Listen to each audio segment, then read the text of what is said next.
Hey, what's going on, guys? I hope you're all having a great day today because I was scrolling around on the internet looking for some information on the whole Randy Pitchford situation with Borderlands, where he was claiming that real fans would pay $80 for Borderlands no matter what, and that's when I came across this article right here by makeusof, where they said we need to increase the price of video games in the industry. Now, if that name, makeusof, sounds familiar, that's because I have covered these guys before on the channel, and it was for an equally as brain-dead take. On March 25th, 2024, I covered these guys because they said that 30 FPS was more than satisfactory in an article where they went over 3 reasons why 30 FPS on console isn't as bad as you think. And yes, they were talking about the Series X and PS5 if you were wondering. Consoles where we were told that 60 and 120 FPS would be the standard. Don't you just love when you buy a next-generation console for 360/PS3 performance? I know I do. So let's go ahead and see what they have to say here. Why video games should be more expensive. Hear us out. You know when you have to beg people to hear you out when you start an article? You already know it's going to be like the most brainless stuff in the world. There's no shortage of shady practices in the video game industry. Developers often try sneaky tactics to try and earn as much as possible from each release, including major graphical downgrades, tall claims, and promises to hype up pre-orders. However, all of this can be attributed to one thing. Video games should really be more expensive than they are at the moment. Now, we know that is a contentious statement, but we have a solid case. Hear us out. I swear, dude, please leave a like on this video for the fact that I have to suffer through this absolute brain rot. I swear any minute my brain is about to just crash and give me the Windows error message. I can just feel each individual brain. 1. Video game prices haven't kept up with inflation. Back in 1990, NES cartridges used to sell for $50. The average inflation rate since then has only gone up. According to Statista, the average inflation rate of the dollar was around 2.49% per year from 1990 till 2021, which effectively means a price increase of 119.99%. Now, I don't want to waste too much time on this point because I have covered this point many times before. Nearly every single time I talk about people defending price increases, someone tries to bring up this point. My rebuttal is simple. Back in the day, it costed a lot more to make games because of the physical materials you used in those cartridges. Back in the day, you got a booklet with the game, you got a physical game, and you actually owned the game. As well, people weren't struggling as hard to meet ends meet back in the day as they are today. People are poorer than they've ever been. Anyway, that's pretty much all I gotta say for that point. Let's keep going. You can also use the CPI inflation calculator from the Bureau of Labor Statistics to compare different values. As you can see, video game prices haven't kept up with inflation. It's one of the few industries where core product prices have remained relatively the same, with sellers offering different purchasing options to cover up the deficit by offering downloadable content, season passes, or limited game editions. So therefore, we don't need to increase the price of games because these things make up for that lost revenue by not increasing the price. Where's the problem then? Now, before we go on to the next section of this article, it's worth pointing out that this article was made in 2022, right before the price increased to $70. It'll make sense why I bring this up once we get into the next section of the article. Anyway, let's go. 2. No more DLC or microtransactions. Almost everyone hates microtransactions.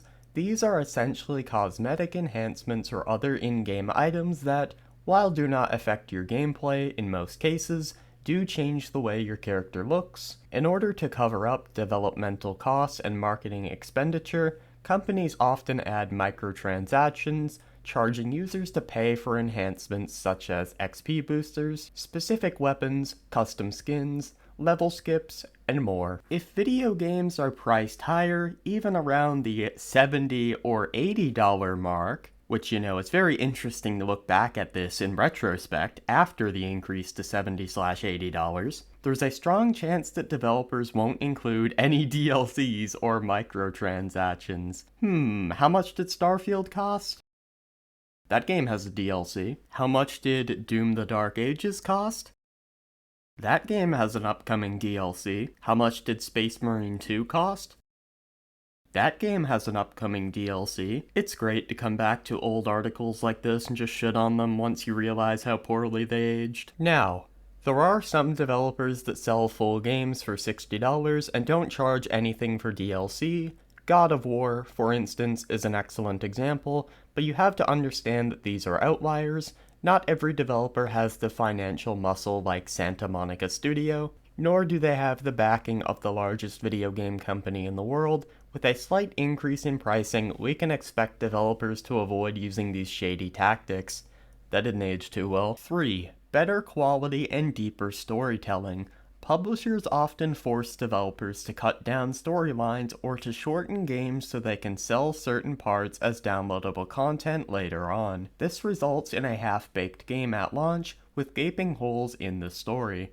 A prime example of this was Destiny, which had a behemoth $500 million budget. The design, visual art, and aesthetics were excellent, but the storyline was, for lack of a better word, non-existent. Yeah, because Spider-Man 2, Redfall, and Starfield had great stories, didn't they? Spider-Man 2 had a worse story than Spider-Man 1 in my opinion. Starfield had a much worse story than recent Bethesda games, and Redfall I don't even think I need to talk about. Number 4, rehashing and reusing similar assets. Here's a scenario that you might be familiar with. You purchase a new, highly anticipated sequel to a video game on release day. You bring it home, excited to dive right into it and fire up your console. You wait a few hours for the day one patch to download, gotta love modern gaming. Anxious to get started, finally you start playing. As you go through the game, you realize a large part of it contains assets such as enemies or textures that you've already seen before. You try to dismiss the feeling of being cheated out of your hard-earned money, diverting your focus towards the story or the gameplay enhancements, but even those seem shallow, and as you continue to play, your excitement slowly turns into disappointment. Asset recycling is not new to video games. For instance, in Super Mario Bros., the green bushes that you see are the same as the clouds in the game,